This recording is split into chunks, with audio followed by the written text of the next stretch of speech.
بسم اللہ الرحمن الرحیم والصلاة والسلام علی رسولہ الکریم وعلی آلہ الطیبین و اصحابہ المطہرین۔ ناظرین کرام، میں محمد انس قادری دستک ٹوڈے کے اس پینل کے ذریعے سے اسلامی چوتھے ماہ ربیع الثانی کے اس پربہار موقع پر اس ماہ میں جو حضور غوث اعظم رضی اللہ تعالی عنہ کے نام منسوب ہیں، جنہیں سرخیل اصفیاء، سلطان الاتقیاء، غوث اعظم، محبوب سبحانی جیسے القابات سے امت محمدیہ میں یاد کیا جاتا ہے، جن کا احسان امت پر رہا کہ جب امت کی نبض ڈوب رہی تھی، جب اسلام کے اصل چہرے کو مسخ کرنے کی ہر ممکن کوشش کی جا رہی تھی، اس زمانے میں حضور غوث اعظم رضی اللہ تعالی عنہ کو اللہ تعالیٰ نے مبعوث فرمایا، اور آپ مادرزاد پیدائشی ولی تھے، اور آپ نے دین کی احیاء کے لیے کام کیا، آپ نے دین کو زندہ کیا اور دین کو دوبارہ تقویت بخشی، اور اس میں جو غلط رسومات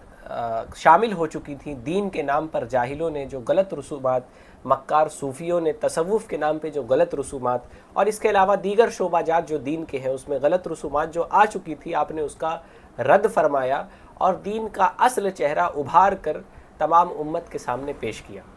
اسی محسن امت، اسی انسان، اسی شخص، اسی سلطان الاتقیاء حضور سید شاہ عبد القادر جیلانی غوث اعظم رضی اللہ تعالی عنہ کے حیات، واقعات، ان کے حالات زندگی اور دیگر اسلامی تعلیمات جو اولیاء اللہ، کرامات وغیرہ سے متعلق ہے، وہ آپ تک پہنچانے کے لیے ہم دستک ٹوڈے کی ایک نئی پیشکش ہمارے غوث اعظم رضی اللہ تعالی عنہ کے بینر تلے چند علماء سے بات چیت کریں گے اور ان سے ان موضوعات پر کچھ جاننے کی کوشش کریں گے۔ آج نشست کے پہلے دن ہمارے ساتھ ایک خاص پیمان مولانا تفضل حسین صاحب موجود ہیں، امام و خطیب اقصی جامع مسجد ہمایوں پور، شاہد آباد، گورکھناتھ۔ ناظرین کرام، حضرت سب سے پہلے تو میں آپ کا بہت بہت استقبال کرتا ہوں کہ آپ یہاں تشریف لائے، ناظرین کرام کی شرعی رہنمائی کے لیے آپ نے اپنا خاص وقت دیا، اپنا بیش قیمت وقت عطا فرمایا۔ ناظرین کرام، سب سے پہلے امت کی بقا اور قوم کے تحفظ کے لیے اپنے اسلاف کی تاریخ کو جاننا یہ اشد ضروری ہے۔ یہ ضروری ہے کہ ہم جانیں کہ ہم جس کا نام لیتے ہیں وہ کب پیدا ہوئے، کب وصال فرمایا، زندگی کس طرح سے گزاری۔ اسی مقصد کے تحت اس نشست کا، اس پیشکش کا انعقاد کیا گیا ہے، اور آج اس کی پہلی کڑی میں ہم مولانا تفضل حسین صاحب سے یہ جاننے کی کوشش کریں گے کہ حضور غوث اعظم رضی اللہ تعالی عنہ، ان کا نام کیا تھا، ان کی پیدائش کب ہوئی، کس مقام پر ہوئی، اور ان کی والدین کا نام کیا تھا۔ اولین یہ چار باتیں حضور آپ ناظرین کو ارشاد فرمائیں، ناظرین کے سامنے۔ نحمدہ و نصلی علی رسولہ الکریم، اما بعد، فاعوذ باللہ من الشیطان الرجیم، بسم اللہ الرحمن الرحیم۔ الا ان اولیاء اللہ لا خوف علیہم ولا هم یحزنون، صدق اللہ العظیم۔ سب سے پہلے میں آپ کا شکریہ ادا کروں گا کہ آپ نے مجھے اس نشست میں مدعو کیا۔ انشاءاللہ آپ نے بڑا اچھا سوال کیا۔ حضور سیدنا غوث اعظم کا نام عبد القادر تھا، اور آپ کی کنیت ابو محمد، اور آپ یکم رمضان المبارک 470 ہجری میں ایران کے شہر جیلان، اور جسے لوگ گیلان بھی کہتے ہیں، آپ کی ولادت باسعادت ہوتی ہے، اور آپ کے والد گرامی کا نام ابو صالح موسیٰ جنگی دوست رحمۃ اللہ تعالی علیہ ہے۔ آپ کی والدہ کا نام ام الخیر فاطمہ ثانی ہے، اور آپ کی ولادت ایران کے شہر جیلان میں ہوئی، اسی کی نسبت سے آپ کو جیلانی بھی کہا جاتا ہے، اور بعض مورخین نے اسے گیلان بھی کہا ہے۔ ماشاءاللہ، بہت بہت شکریہ حضرت کہ آپ نے اس بات پہ روشنی ڈالی کہ حضور غوث اعظم رضی اللہ تعالی عنہ کی پیدائش، جیسا کہ آپ نے بتایا، جیلان یا بعض نے اسے غیلان بھی کہا، وہاں ہوئی۔ آپ کے والدین کا نام بھی آپ نے حضرت سے سماعت فرمایا۔ اس کے بعد حضرت ہمیں یہ بتائیں کہ حضور غوث اعظم رضی اللہ تعالیٰ عنہ کے بارے میں عام طور پہ عوام سوچتی ہے کہ وہ پیدائشی ولی تھے، تو حصول علم کے لیے انہوں نے کوشش نہیں کی ہوگی، یا پھر حصول علم کے لیے وہ کوشاں نہ رہے ہوں گے۔ تو حضور غوث اعظم رضی اللہ تعالیٰ عنہ کی زندگی کا ایک گوشہ وہ بھی گزرا ہے جو تعلیم حاصل کرنے کے لیے وقف رہا. تو کتنے سال کی عمر میں حضور غوث اعظم رضی اللہ تعالیٰ عنہ تعلیم حاصل کرنے کے لیے نکلے, کس طرح گئے, کہاں تشریف لے گئے, اس بابت آپ سامعین کی رہنمائی فرمائیں. ماشاءاللہ یہ بڑا اچھا سوال ہے کہ جب آپ کو لوگ یہ کہتے ہیں کہ آپ مادرزاد ولی تھے تو یقیناً آپ کو تعلیم کی ضرورت نہیں رہی ہوگی. پھر بھی آپ نے تعلیم حاصل کی, اور کس طرح سے آپ نے تعلیم حاصل کی اور کہاں کہاں آپ نے تعلیم حاصل کی. تو اس کے تعلق سے میں آپ کو بتاؤں کہ آپ کی طرف ایک منسوب, ایک کرامت بھی بہت مشہور ہے کہ آپ تقریباً جو ہے 18 سپارے ماں کے شکم میں یاد کر لیے تھے, اور لیکن اس کے باوجود آپ بچپن میں جیلان کے شہر آپ وہاں پر مکتب میں جایا کرتے تھے تعلیم حاصل کرنے کے لیے. لیکن جب وہاں سے آپ نے تعلیم حاصل کر لی تو مزید تعلیم حاصل کرنے کے لیے آپ نے اپنی والدہ سے کہا کہ میں مزید تعلیم حاصل کرنے کے لیے بغداد جانا چاہتا ہوں, کیونکہ بغداد یہ بہت مشہور وہاں کی تعلیم تھی اور بہت مشہور جگہ ہے. پھر آپ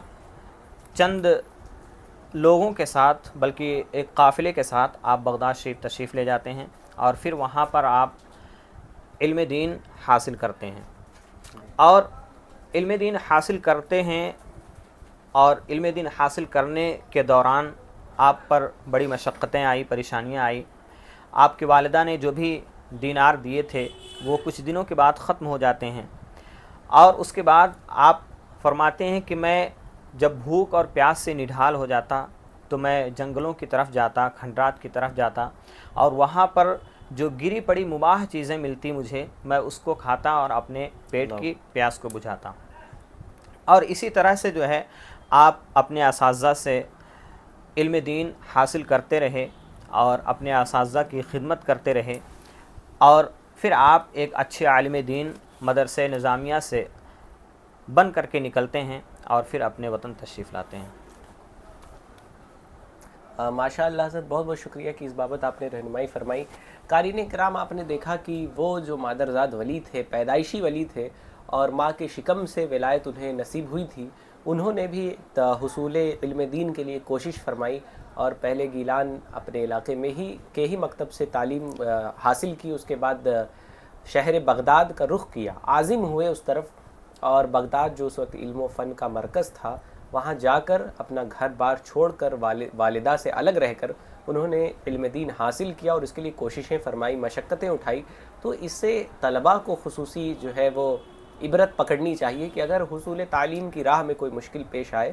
تو ہمیں اس سے گھبرانا نہیں چاہیے, بلکہ استقامت کے ساتھ اس راہ پر ڈٹے رہنا چاہیے. حضرت, اب یہ بتائیں کہ حصول تعلیم کے بعد جب حضور غوث اعظم رضی اللہ تعالیٰ عنہ نے تعلیم کا یہ سلسلہ پورا فرما لیا تو کیا حضور غوث اعظم رضی اللہ تعالیٰ عنہ نے مسند تدریس پہ بھی آراستہ ہوئے, مسند تدریس کو بھی پہ بھی متمکن ہوئے, مسند تدریس کو بھی زینت بخشی؟ کیا حضور غوث اعظم رضی اللہ تعالیٰ نے ایک معلم, ایک ٹیچر بھی تھے؟ چونکہ عوام میں یہ چھوی ہے کہ وہ محض ایک کرامات کا مجسمہ تھے. تو یہ بتائیں کہ حضور غوث اعظم رضی اللہ تعالیٰ عنہ نے حصول تعلیم کے بعد کس طرح سے تدریس کے لیے کوششیں فرمائیں؟ ماشاءاللہ, آپ نے بہت ہی عمدہ سوال کیا ہے. حضور سیدنا غوث اعظم رضی اللہ تعالی عنہ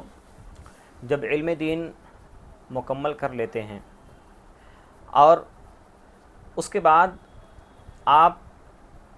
وعظ و نصیحت لوگوں کو نہیں فرماتے تھے. اسی طرح سے جو ہے ایک بڑا مشہور و معروف واقعہ ہے, علامہ شیخ عبدالرزاق رحمۃ اللہ تعالی علیہ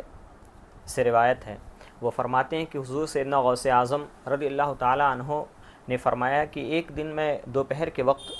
آرام فرما تھا, سویا ہوا تھا, اور خواب میں نبی اکرم صلی اللہ تعالی علیہ وسلم یعنی کہ میرے نانا جان تشریف لاتے ہیں, اور تشریف لانے کے بعد کہتے ہیں کہ اے بیٹا عبدالقادر, تم وعظ کیوں نہیں کہتے, لوگوں کو نصیحت کیوں نہیں کرتے؟ تو حضور سیدنا غوث اعظم فرماتے ہیں کہ میں عجمی ہوں اور یہاں پر بڑے بڑے فصحا ہیں، بلغا ہیں، اور ان کے درمیان میں کیسے واز کہوں؟ تو حضور نبی اکرم صلی اللہ تعالیٰ علیہ وسلم نے اپنا لعاب دہن نکالا اور حضور سیدنا شیخ عبد القادر جیلانی رضی اللہ تعالیٰ عنہ کے منہ میں 7 مرتبہ اپنا لعاب دہن ڈالا، اور اس کے بعد پھر آپ کے دادا جان یعنی حضرت علی المرتضیٰ کرمہ اللہ تعالی وجہ الکریم تشریف لاتے ہیں خواب میں، اور پھر آپ نے بھی وہی سوال کیا کہ اے بیٹا عبد القادر تم واز کیوں نہیں کہتے؟ تو حضور سیدنا شیخ عبد القادر جیلانی رحمۃ اللہ تعالی علیہ نے فرمایا کہ میں وہی جواب کہ میں عجمی ہوں، اور پھر میں یہاں کیسے واز کہوں؟ آپ نے بھی جو ہے آپ کے منہ میں 6 مرتبہ لعاب دہن ڈالا، اور اس کے بعد فرمایا کہ اب تم واز کہو۔ اس کے بعد سے جب حضور سیدنا غوث اعظم رضی اللہ تعالیٰ عنہ واز کہنے لگے تو آپ سب سے پہلے محلے کی مسجد میں واز کہنا اسٹارٹ کیا،